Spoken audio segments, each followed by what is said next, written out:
Hey guys, Car Gamers Guild here. Today I'm going to do a deck profile. It's Dragheart Luard, but Dragdriver-less. Without further ado, let's talk about our great force. First and foremost, I'm running 2 copies of Dark Dragon Carnivore Dragon.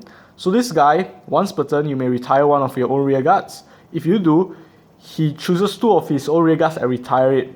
If he cannot, all of your front row gets plus 4k. So the good thing about this guy is, number 1, he's from the trial deck, and number 2, your opponent must retire. They cannot say, I don't retire. So I'm running 2 because it's a sure retire.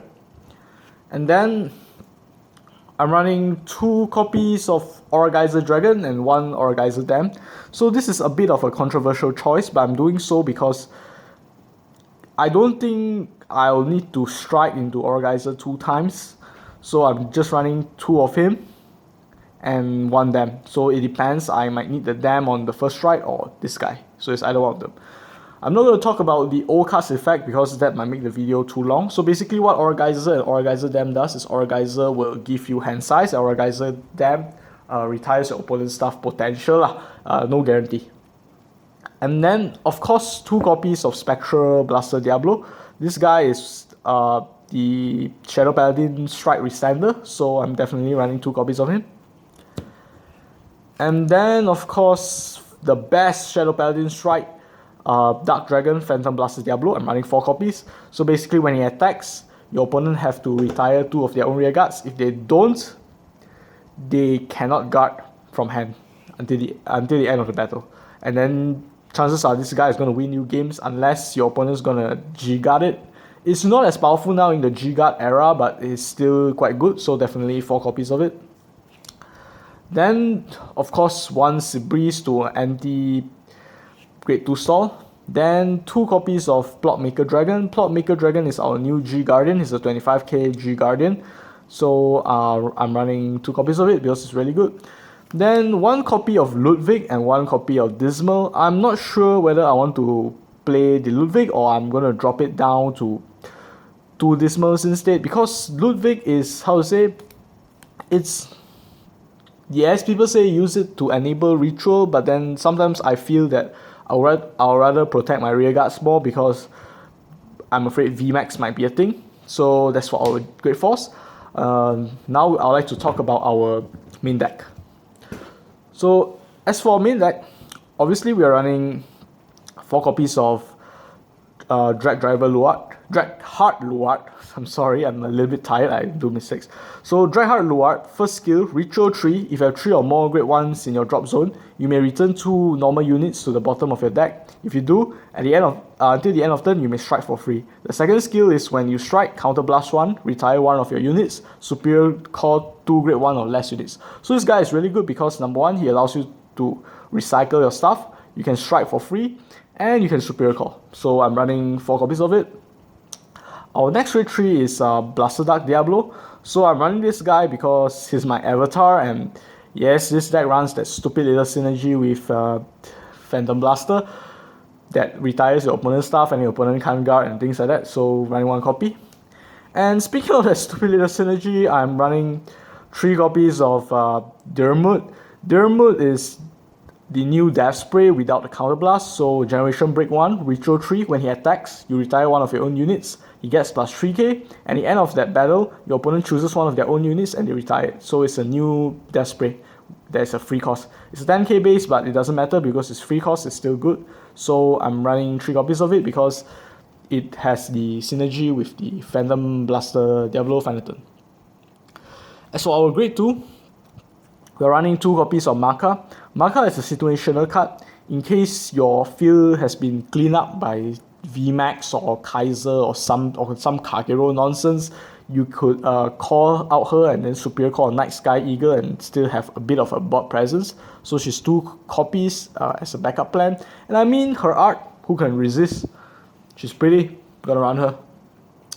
Then I play 4 copies of Dragwizard Morfessa, except I liked. So 4 copies of Dragwizard Morfessa. I'm running 2 Balbarifs for now because now Morfessas are pretty steep and I don't have the money with me right now to get down 2 copies. So what Morfessa does is Generation Break 1, Ritual 3, when she attacks, she gets plus 5k. And if her attacks hits, you may counterblast 1 to superior call a grade 1 unit. So she's a 14k attacker, and when she's in the drop zone, she's considered grade 1, so she fuels for Ritual. If you feel that Morfessa is a bit too steep, you could run either Bal Barif, the promo 12k hitter, or Lea Fail, because my grade 1 lineup will make sure that you consistently hit 21k, which is a magic number that forces people to drop a 15k Luard. Our last grade 2 is of course 4 copies of the Old Man, Grozny. So Grozny is whenever your grade 1 less unit is called, he gets plus 3k. So with Luard, he's consistently at least a 15k. So it's a really good card, heavy hitter, definitely running for. As for our grade 1s, I run 4 copies of the Perfect Guard G. I prefer this over Ashras in this build because Spectrals eat Counterblast, so 4 copies is a good deal. So I'm running him 4. Plus you get to recycle him back to the deck, so it's still good. And then of course 4 copies of the Owl. So what the Owl does is the first skill is when you call him from your hand, you may look at the top 7 cards and search for a Luard and put it in your hand. If you do, discard cards with their sum equals to 3 or more. They are grades lah. So basically you're running 4 copies of him. And then the second skill is when he's retired by your Vanguard with the name Luard, you could counter charge. And then he's recyclable in your deck, so it's a pretty fair deal. And of course I'm running 2 Drag Wizard Knees. Basically when Ritual 3 you call her from your deck, she'll get a plus 2k. But her main skill is the second skill. When she boosts at the end of the battle, you may counterblast 1 and sacrifice the front unit. You get to draw a card. This, if you need the draw, is good. Or you're fighting against Link Joker, you could use it to prevent yourself getting Triangle Lock. So 2 copies of it. And this is our MVP of the deck, Night Sky Eagle. On call, plus 4k at Generation Break 1. The good thing is you could recycle it with Luard and keep on spamming it, so you consistently get an 11k attacker or booster. So I'm running 3 copies of it. It's a very, very good card. You play test the deck, you agree with me. This is a bit of a controversial choice because I'm running 2 copies of Brandwens. Normally people don't run this in a Luard deck because Luard gets to strike for free, but I'm using her because I tried using without her, and then 8 grade 3s, I couldn't get my first strike off that consistently, so I'm running 2 copies of her as insurance. Next up, I'm running 3 of the stand triggers, not the new one, the old one from set 6. He's 2 units when he's sacrificed and he goes back to the deck. I'm running him because I'm mainly running Diablos and Orgeizers, which they eat up a lot of their units, so 2 copies is a bit too little, and in a few games I actually damage checked both of them, which is a very, very bad thing to do. So 3 copies for the consistency. And now another controversial choice is I'm only running 3 Howl Owls. The fact is I don't run Dragdriver, so I don't need that much soul because my soul is only reserved to the 2 Spectrals and 1 Orgeizer. And you have actually 2 souls when you're at grade 3, so we just need to get 1 more if you're going to use all of them, which is highly unlikely. So 3 copies is actually enough. And then, of course, 6 critical triggers, because if you sack, you win the game. And 4 heal triggers for the Generation Guard and to prolong the game.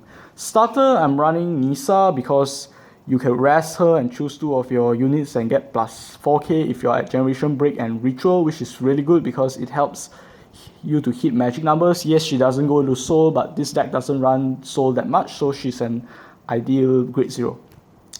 So I guess this is my deck profile.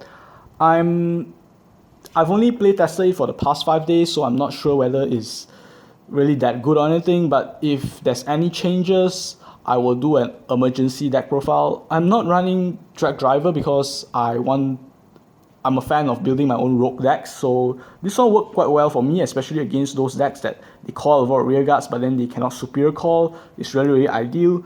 So yeah, definitely I'm liking this deck more than I should. Oh my god, I'm betraying Diablo, aren't I? So that's about it. I'll see you next time. Thanks for watching. If you like this video, please comment and subscribe for more new content. This is very much appreciated, because if you guys subscribe and request for more videos, I will try my best to upload like 2 videos per month or even more. Thanks for watching. I'll see you next time.